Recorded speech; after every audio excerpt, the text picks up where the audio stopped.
Hey guys, welcome back to the channel. Eugene Cousins here, and do I have a nail biter of a show for you guys. Alright, so we had the Speedrun Cup 7 over the weekend, and we had even more brands than we usually do, but it was a more difficult race. It was more than 170 kilometers in distance, so it appealed a little bit more to the professional side rather than to the beginner class. So we had less beginner pilots, but we had more professional pilots or advanced pilots that showed up for the race. We even had an instructor or two that competed, which was great. I want to thank all the pilots that came all the way. Some pilots traveled quite a distance to be there. So many different brands, so many different walks of life where they come from, and all there for one good reason, and that is to race the hell out of each other, but mostly to have fun.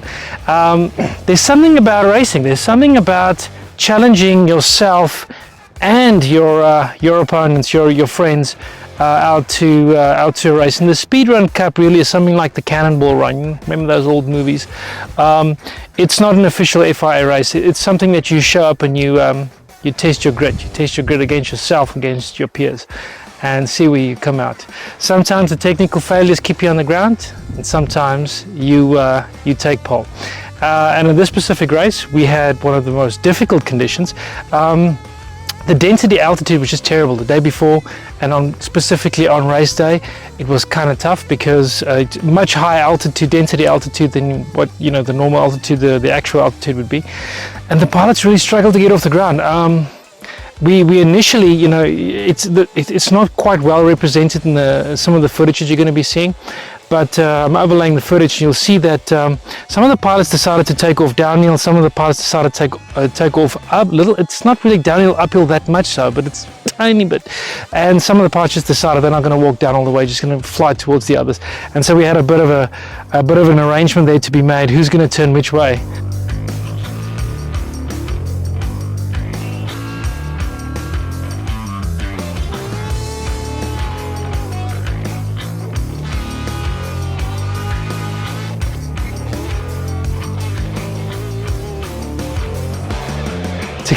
So we don't fly into each other. And there was a hot air balloon that wanted to get airborne off the same field as well. So it was kind of tough to manage all this.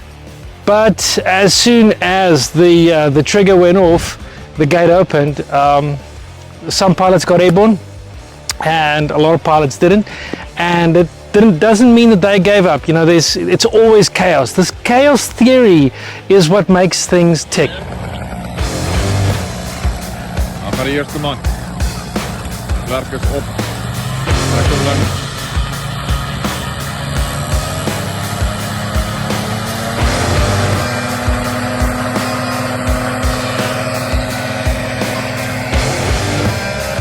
Adrian.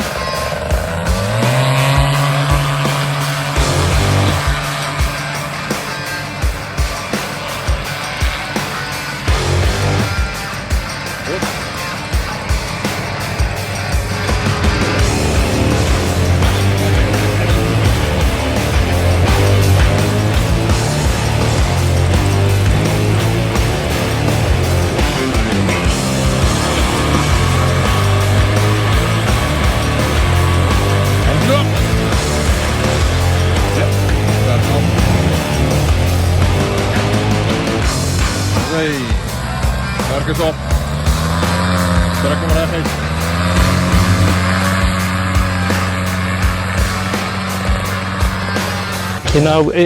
We saw this with the Icarus. That's why I designed the Speedrun Cup to be the same way. You need that little bit of chaos. If you don't get airborne, you're really going to be jammed up. You're going to be stressed about getting airborne. You're going to lose that time. You're going to have to try and make that up. So you're going to race even harder to try and catch up. And I've done that in the past. I've been on the receiving end of not getting my first launch off the ground. And no matter how good you are, it's just the stress of the day could sink you, and or the conditions could sink you. You could just get a rotor wind or inexperience at a specific field or conditions, and it could bite you. This specific case, I was off the ground first, but I had two pilots on my tail. We headed straight out for the mountain. Local knowledge was better in this case, in the sense that one of the pilots took to speed bar straight away. Jerry, he hit the speed bar. He was the pilot that beat me in the last Speedrun Cup. He flies the Polini 202 with the flow RPM. Man, that's a fast wing. And he hit the speed bar straight up. He was right. I could follow him out from below me as he just passed through the mountain. There was a gap in the mountain. I chose to fly a straight line, convert to climb rate and get up to a high altitude. I felt that the weather conditions were a bit better, but it turned out to be a bit of a crosswind, and it stayed like that. So Jerry's in the lead, he's the race pilot. He just overtook me because he's going for a low altitude pass. I'm going for a high altitude pass over the mountain, and so he's in the lead because he's flying low and he can just go to his speed bar right now. We're riding flow rate, so I'm just absolutely doing what I can to get over this mountain. Wow, that was a takeoff and a half. I'd love to see that video. That was absolutely crazy.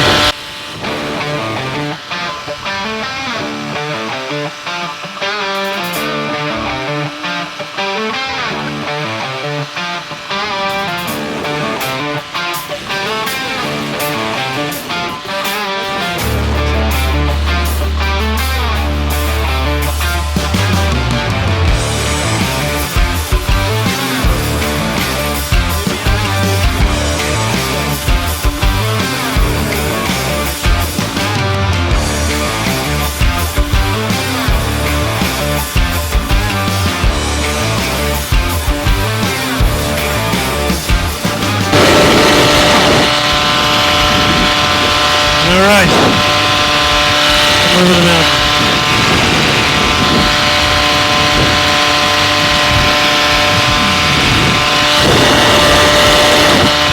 A wee bit of a feel the aircraft.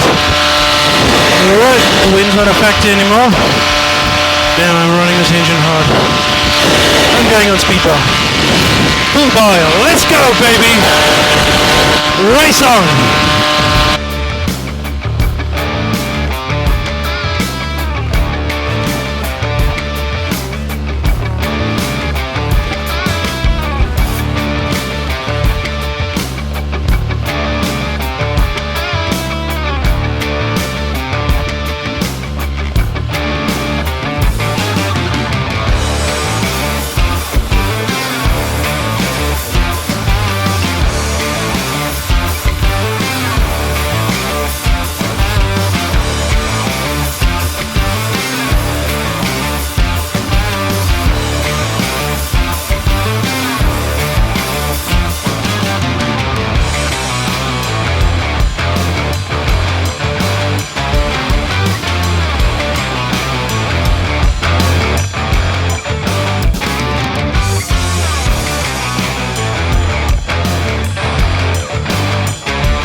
Hop over these hills. Got Jerry on my right here, 500 meters off, maybe a kilometer off my right. It's a neck and neck race.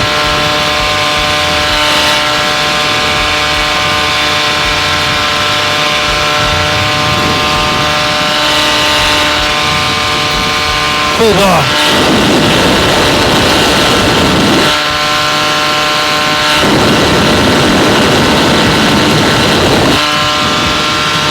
Gaggle has really transformed this sport to both a spectator sport and to a different racing experience in the air.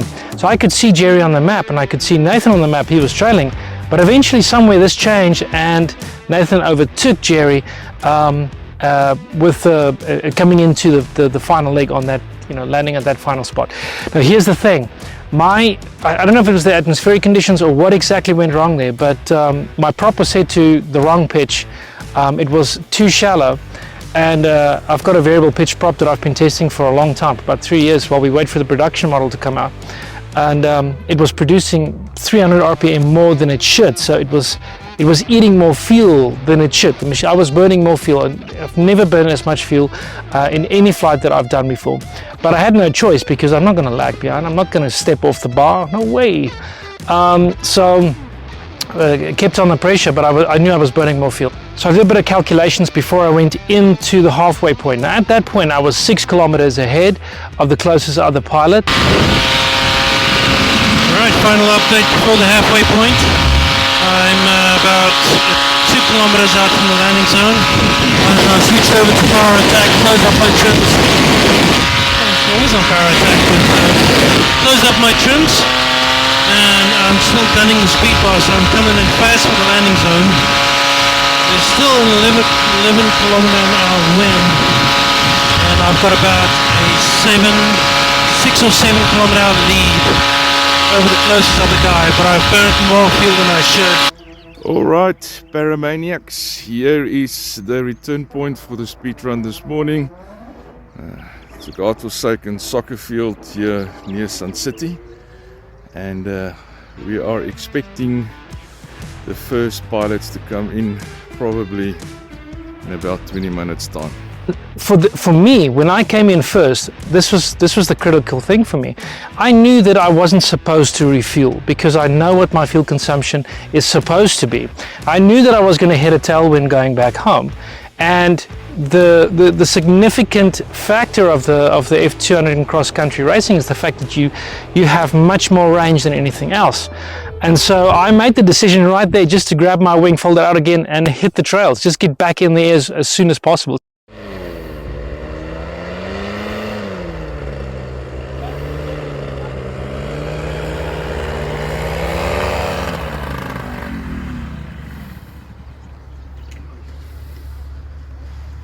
So I was actually, with my first successful takeoff as well at the turnaround point, I was actually airborne and waving at the next pilot coming in, at Nathan coming in. I thought at that point it was Jerry, but I was waving at him as I went out, and they came in, and I knew that was a very significant point in the race because they still needed to refuel. There's nothing that they could get around at that point.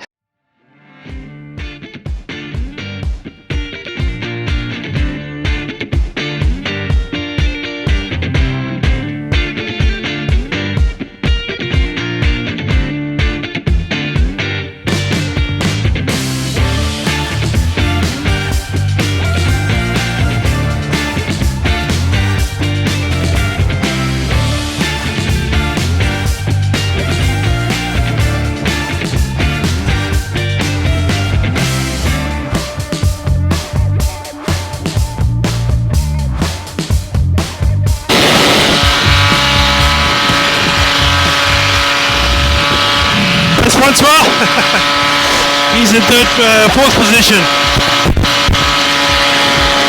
Warp 2, he's gunning it, but he got off the ground a little bit later. So now's the return leg. Just don't screw it up, man.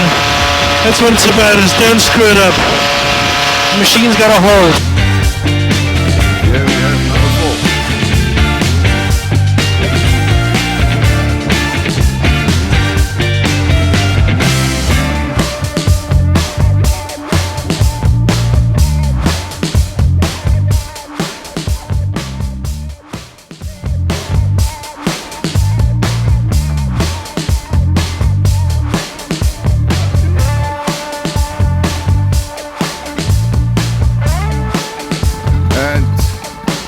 Number 6.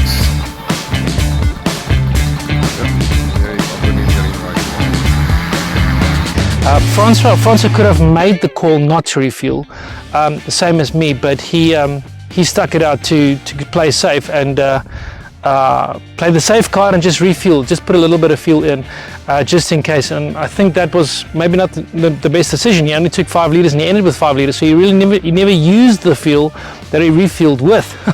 But anyways, I got off the ground and I just instead of hitting the bar all the way, I climbed to altitude, got into the tailwind, and just backed off, went on to trim speed alone, and kept on ticking along. And I could see that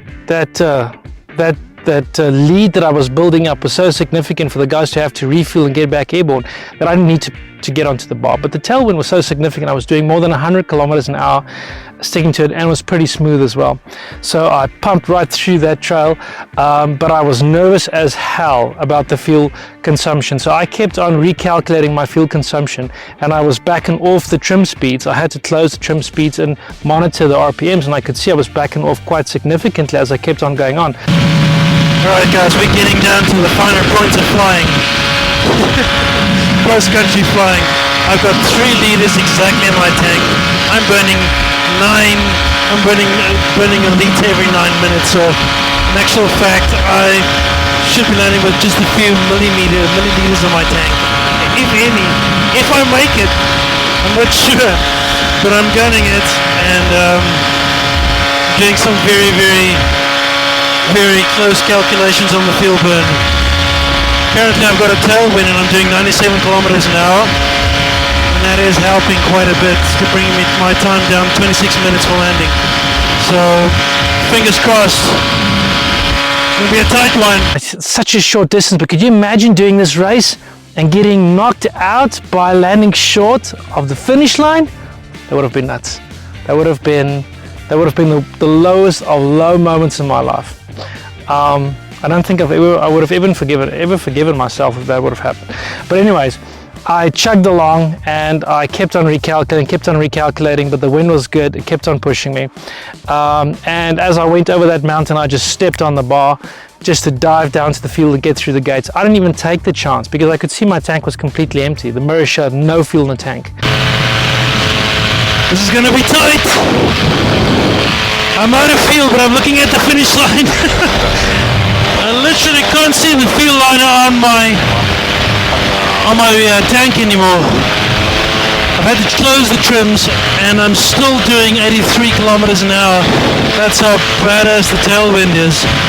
This is insane. I have never done anything like this before in my life. Well, actually I have, but I don't want to talk about it. I'm going to speed bar it in.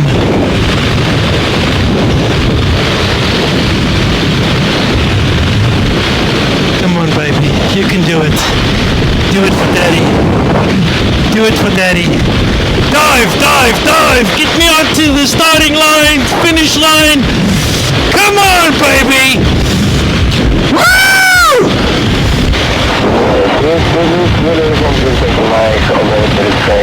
This is insane! I can't believe I did this! I can't believe I did this! If I was to throttle up now, my engine would die! That's piloting, boys and girls. Math!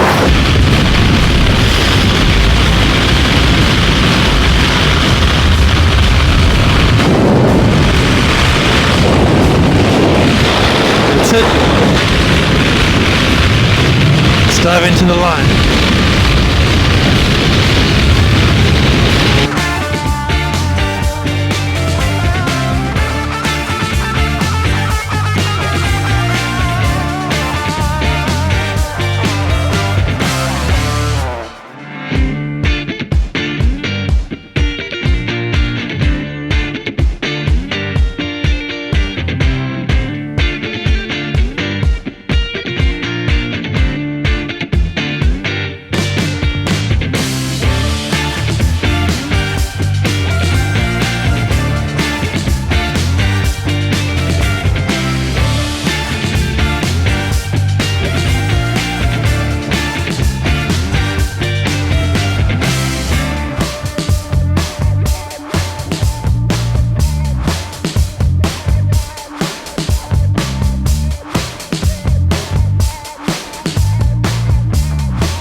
And you can imagine the elation if you know, everything that you do in life, you know, and this is piloting is a skill, cross country is a skill. It's about doing the mathematics, your planning, your routing, thinking on the go in order to choose your tactics, and the decisions you make ultimately determines whether you win or lose. And so I was able to bring that home with zero fuel in the tank, and that's happened to me on the Icarus before. On one of the flight legs I was able to finish the tank and the engine actually died on the glide into the landing zone. I was actually dead stick going in. So it's not an uncommon thing for me to do, but it never felt as good as this very moment to do that calculation, that 100% correct. And that gave me such a gap. I believe it was 17 minutes on the closest other pilot, second pilot to come in. Jerry was right behind Nathan through the gates, and then Francois came in fourth position, just 2 minutes behind them.